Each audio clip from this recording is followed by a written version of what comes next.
สบายดีท่านผู้ชมทุกคนตอนนี้อุ่นใจอยู่ที่ใจกลางเมืองภูเก็ตพี่น้องเดี๋ยวอุ่นใจจะพายางเลาะชมในใจกลางเมืองเขตโตเมืองเก่าเนาะพี่น้องเนาะเขตโตเมืองเก่าโดยเฉพาะทางเส้นนี้จะเป็นซอยโรมานีเนาะเดี๋ยวไปย่างเลาะเบิงเขตโตเมืองเก่าว่าจะเป็นจังไดพี่น้อง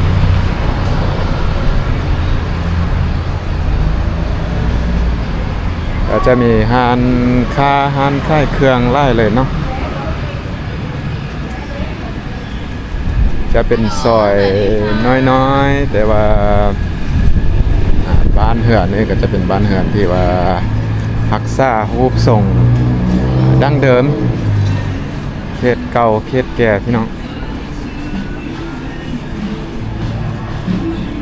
มีแต่ห้านไล่เลยเนาะคิดว่าตอนแรกนี่คนนี่น่าจะมาย่างไล่พิลึกเพราะว่าตอนสวยแบบนี้ตอนนี้ก็เกือบ12 โมง11 โมงไปหน่อยนึงพี่น้อง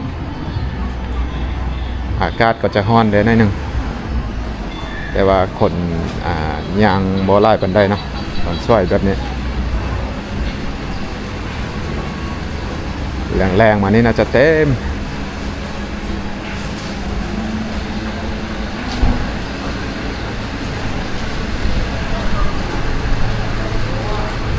นี่ห้าน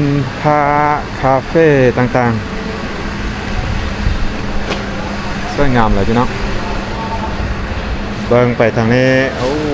อยู่โซนนั้นเป็นวัดเนาะเดี๋ยวย่างต่อพี่น้องย่างไปต่อ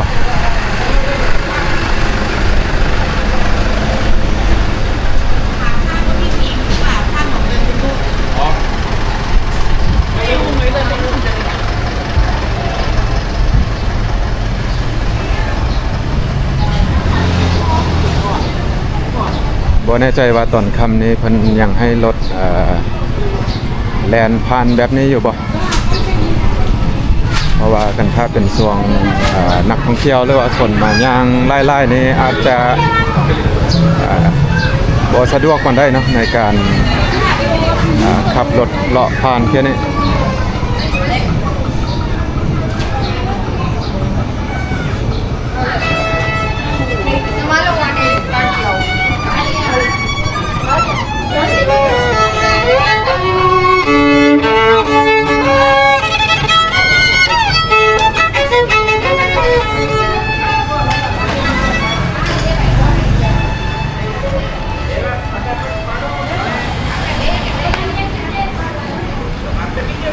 ถือว่าสวยงามพี่น้อง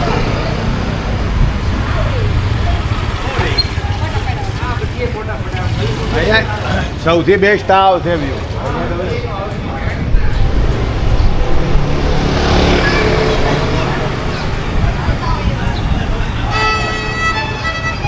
สวยงามเลยเนาะ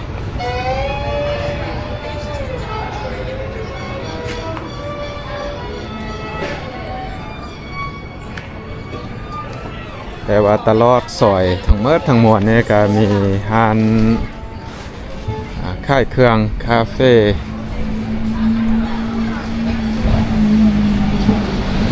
เดี๋ยวใจจะพาย่างไปทางนี้นิดนึงเนาะย่างไปนั่นเพราะว่าย่างไปไกลไล่เลยนะจะฮ้อนพี่น้องว่าเมื่อกี้เขานัดรถเนาะนัดโซเฟอร์ให้มาขับอยู่บนเก่าอยู่จุดเดิม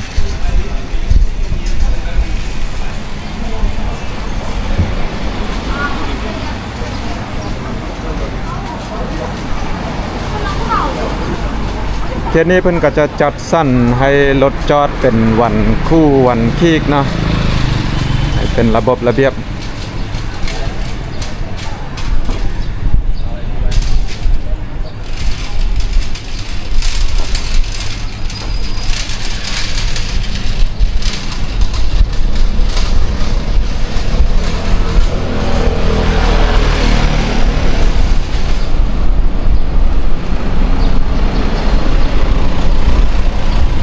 แล้วก็จะเป็นวันเวย์พี่น้อง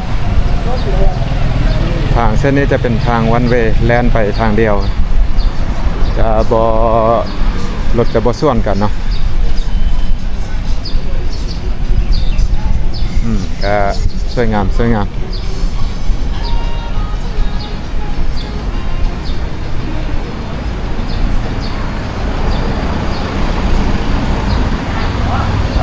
อุ่นใจบ่ได้พักอยู่เขตนี้มื้อนี้อุ่นใจจะไปพักอยู่ที่กระบี่เนาะก็เลยว่าจะบ่มีโอกาสมาย่างตอนแล้งหรือว่าตอนค่ำอุ่นใจคิดว่าตอนค่ำนี้อาจจะคึกคืนพอสมควรเขตนี้เพราะว่าสังเกตเบิ่งร้านขายเครื่องคาเฟ่ต่างๆนี่ถือว่าหลายพิลึกเนาะถ้าเทียบใส่นักท่องเที่ยวตอนนี้ถือว่าบ่มีนักท่องเที่ยวย่างเลยฮะนะ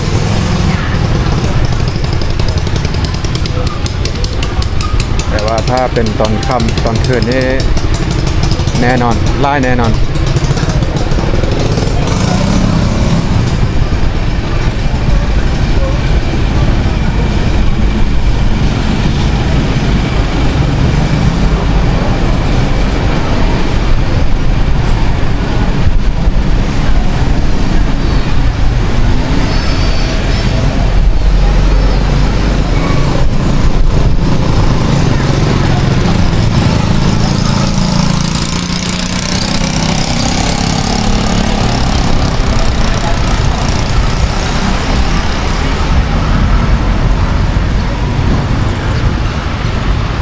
เขตนี้ก็น่าจะเป็นเมืองเก่าทั้งหมดเลยพี่น้องจุดสี่แยกเขตนี้แล้วก็ออกไปทางนี้เขตนี้ที่ว่าเป็นเขตเหมาะแก่การมาช้อปปิ้งเลยเนาะถ้าท่านได้มาเที่ยวเขตนี้เนาะหรือว่าภูเก็ตก่อนสิกลับบ้านพี่น้องมาแวะช้อปปิ้งอยู่เขตนี้ถือว่าสุดยอด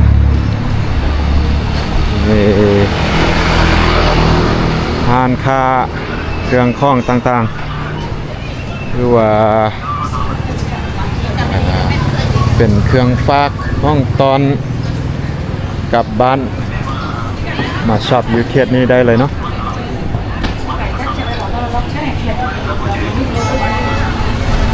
แล้วก็เป็นจุดเช็คอินสามารถมาถ่ายรูปเป็นที่ระลึกได้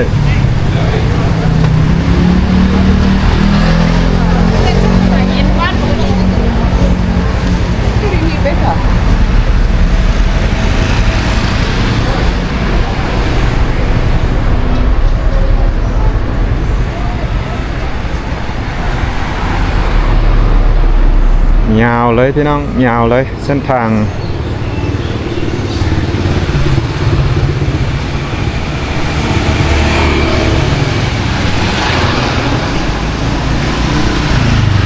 บ่แน่ใจว่าถนนหรือว่าร้านค้าเขตนี้เพิ่นจะเปิดไป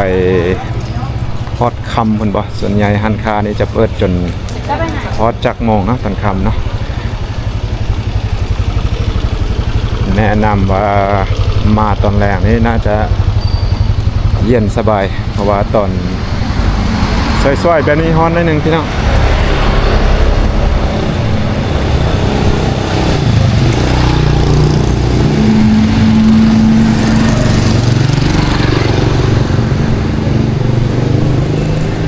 ก็ถือว่าสะอาดสวยงามดีพี่น้องถนนหนทางจัดเป็นระบบระเบียบสุดยอดเนาะ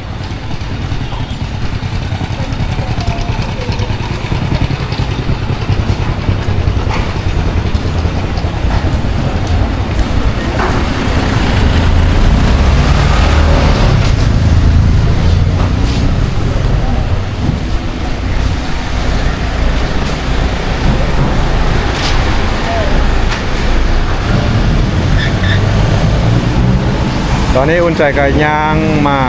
จนสุดอีกส้นหนึ่งของถนนเนาะถนนนี้จะชื่อว่าถนน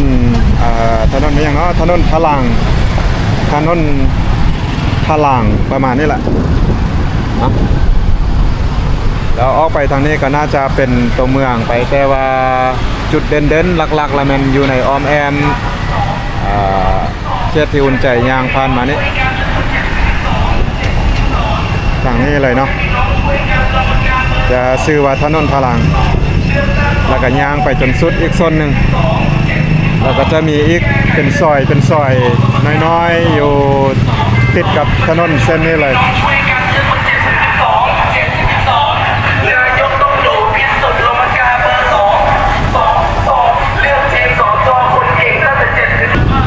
อากาศร้อนๆแดดร้อนๆแบบนี้อุ่นใจข้อไปจิบกาแฟไปด้วยกันพี่น้องอยู่นี่เลยเนาะอยู่สุดซอยนี่จะเป็นคัพเฮาส์โอเคพี่น้องก็สิประมาณนี้เนาะยังเลาะสมตัวเมืองภูเก็ตเนาะเขตเมืองเก่าท่านได้มาเขตภูเก็ตก็อย่าลืมอย่าพลาดพี่น้องมาย่างเลาะสมตัวเมืองเก่าคือว่าสุดยอดสวยงามมาช้อปปิ้งมาสมบรรยากาศมาเช็คอินถ่ายรูปถ่ายภาพเป็นที่ระลึกพี่น้องโอเคก็สิประมาณนี้จังได้ก็เส้นเก่าเส้นเดิมขอบใจทุกท่านทุก FC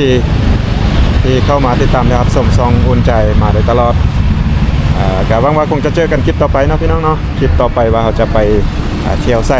ไปรอรุ่นนำกันสำหรับคลิปนี้เจอกันไหมพี่น้องสบายดี